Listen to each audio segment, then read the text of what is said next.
So let's take a look at how Social Post Wizard can rewrite a blog post for you.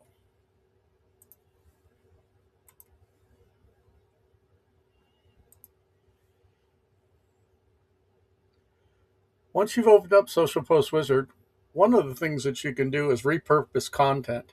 So we're going to do that now. We're just going to come in here and ask the GPT to rewrite a blog post for us. The tool I'm using to talk to it is called Whisperflow, and you can find that in the links. Fantastic tool so I can just talk to all my GPTs.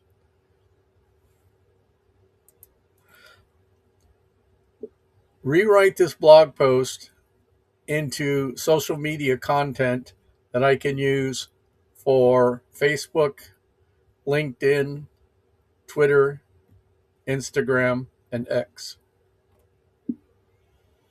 So I just say that, and then I'm going to go, here is the blog post URL. And I'm just going to paste that URL in and hit the start button.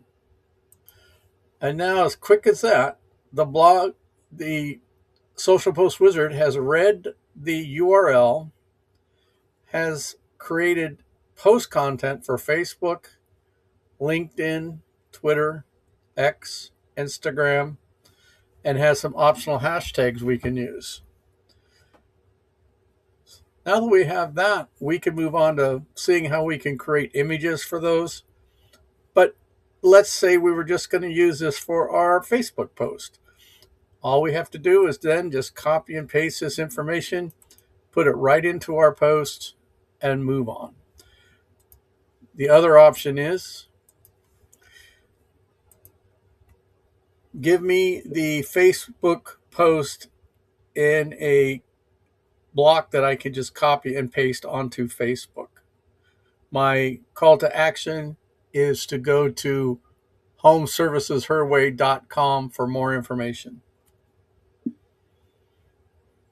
And so all I've done is told it what I wanted to do and add a call to action in it, which I added at the last minute. And just like that, we have a really nice preset short post with the details that we wanted, and then our call to action is already built into it.